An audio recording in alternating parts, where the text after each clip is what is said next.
Ramakrishna Hari. March மாதம் 2001 ஸ்ரீ பிருந்தாவனத்தில் ஹோலி உற்சவத்தை முடிச்சுண்டு ஸ்ரீ அண்ணா டெல்லி வந்தார் பிரவச்சனங்களுக்காக.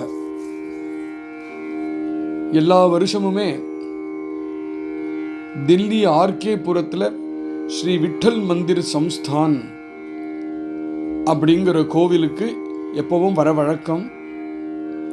இந்த சம்ஸ்தான் ஸ்ரீ மனோகர் உபாத்யேயும் அவருடைய தர்மபத்னி ஸ்ரீமதி மந்தாகினி உபாத்யேயும் இந்த கோவிலை ஏற்படுத்துறதுக்கு முக்கியமான ஆட்களாக இருந்தார். அந்த வருஷம் அங்க வந்து ஏகநாத பாகவதத்துடைய பிரவச்சனம் பண்ணினார். ஸ்ரீ மனோகர் உபாத்யே அவருக்கும் ஸ்ரீ அண்ணாக்கும் ஒரு சம்பாஷணை நடந்தது. அதில் ஸ்ரீ அண்ணா கிட்ட அவர் பிரார்த்திச்சுண்டார், எங்கள் எல்லோருக்கும் ஒரு அனுகிரகம் தாங்கள் பண்ணணும், இந்த விட்டல் கோவிலில் இருக்கக்கூடிய விட்டலனுக்கு ஒரு பிரபோதனம் நீங்கள் எங்கள் எல்லோருக்கும் அருளி செய்யணும் அப்படின்னு. ஸ்ரீ அண்ணா ரொம்ப சந்தோஷப்பட்டு சொன்னார், என்கிட்ட இன்னும் பண்டரி விட்டல் கூட இதை கேட்டு வாங்கிக்கல, ஆனால் உங்க டெல்லி விட்டல் என்கிட்ட இந்த சுப்பிரபாதம் கேட்டு வாங்கிக்கிறானே, நிச்சயமா ஒரு பிரபோதனம் நான் தரேன் அப்படிங்கிறத ஸ்ரீ அண்ணா சொன்னார். 2 நாள்ல மறுபடியும் ஸ்ரீ அண்ணா அந்த கோவிலில் வந்து பாண்டுரங்கன் தரிசனத்துக்கு வந்தார். 16ஆம் தேதி மார்ச் 2001 பாண்டுரங்கனை தரிசனம் பண்ணி வந்துவிட்டு திடீர்னு திரும்பி பார்த்து ஒரு பேப்பரும் பேனாவையும் கேட்டார். அந்த சந்நிதியுடைய படியிலேயே உட்காந்து அப்படியே அங்கேயே உட்காந்து ஒரு பிரபோதனம் பாண்டுரங்கனுக்கு ஸ்ரீ அண்ணா கொடுத்தார்.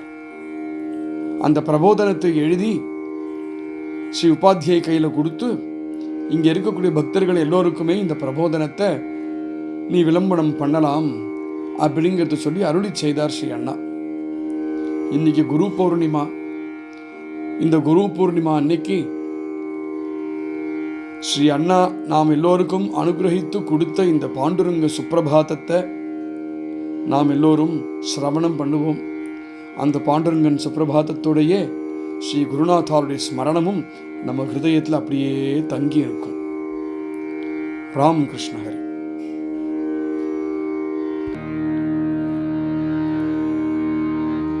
गोविंद केशव विभो भुवनैकनाथ,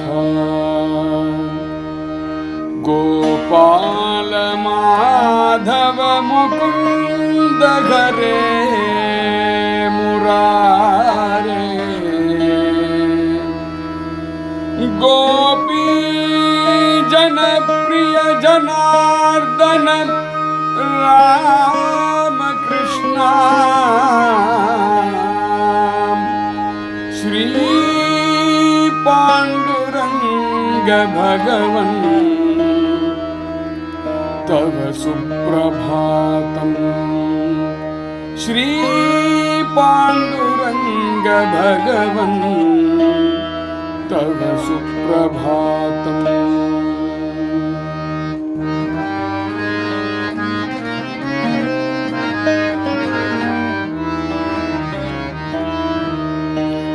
आलिंग्य पुष्पशयने मृदुले सुगंधे, श्री रुक्मिणी प्रियतमां च सुखं शयान, उत्तिष्ठ पद्मनयनं विकचय्य पश्य,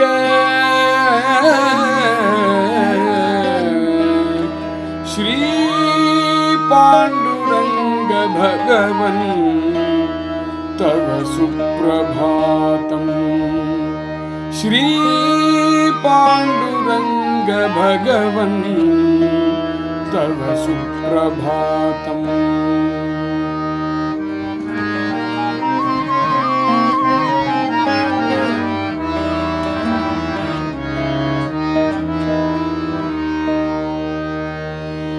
सिंहासने समुपविश्य सरोरुहाक्ष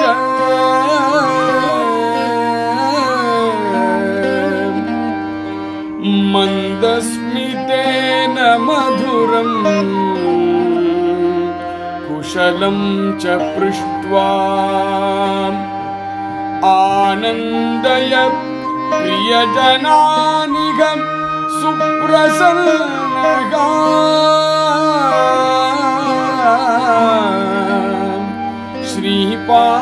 श्रीपाण्डुरङ्ग भगवन् तव सुप्रभातम् श्रीपाण्डुरङ्ग भगवन् तव सुप्रभातम्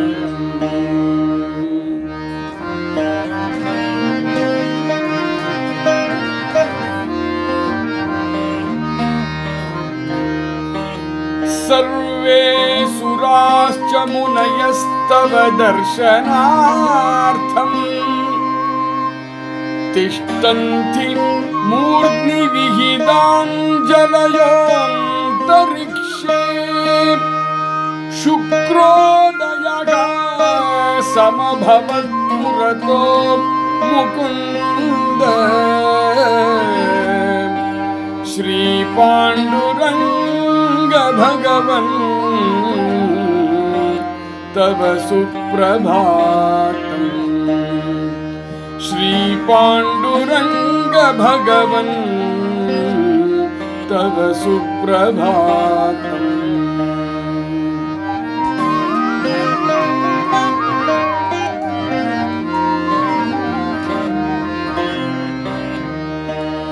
प्राच्यां दिशि प्रतिविभाति विभाकरोऽयम् पद्माकराश्च विकसन्ति नदन्ति भृङ्गः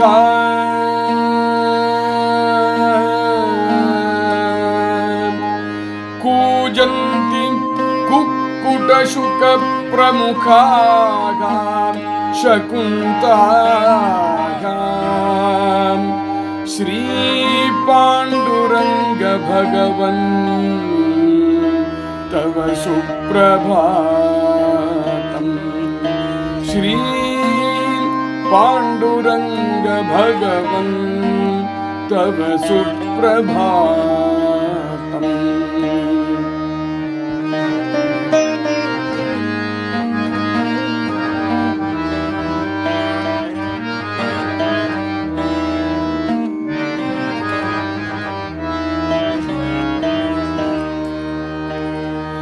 मज्जन्ति सज्जनगणाः खलु भीमरथ्यां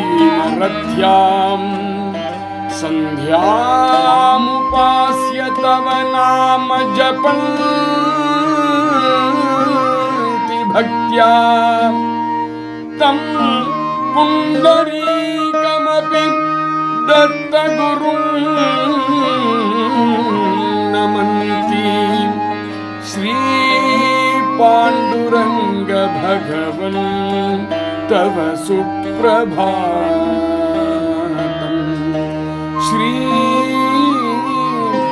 श्रीपाण्डुरङ्ग भगवन् तव सुप्रभातम्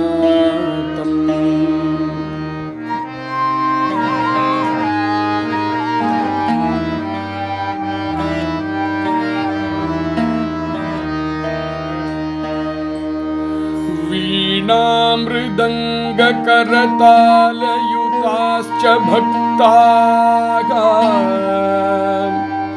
सङ्कीर्तयन्ति च नटन्ति लुठन्ति भूम्यां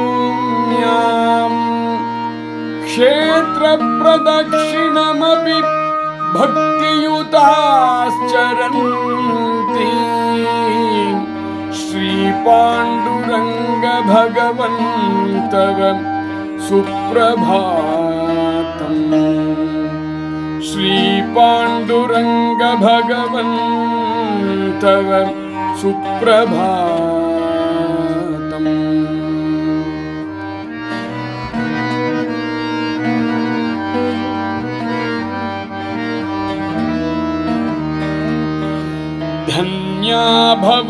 इति तव गोपुरदर्शनेन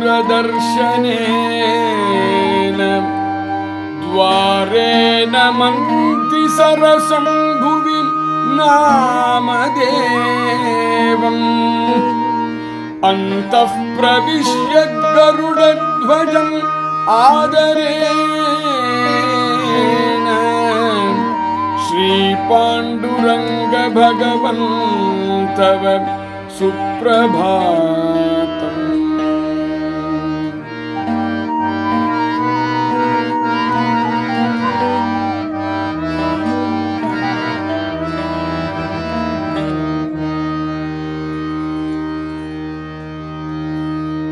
प्रह्लाद नारद शुक ध्रुव भीष्म पार्थ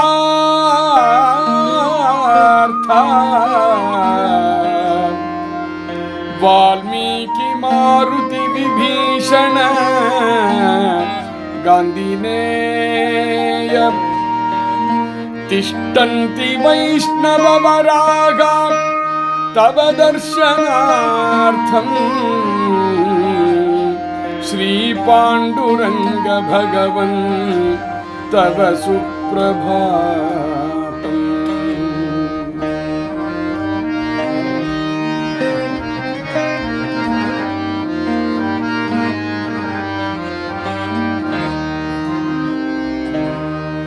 ज्ञानेश्वरः प्रभृतयः सनकादयश्च मुक्ता जना च ललिता तुलसी च मीरा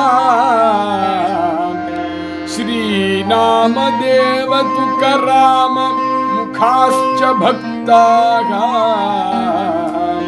श्रीपाण्डुरङ्ग भगवन् तव सुप्रभातम्।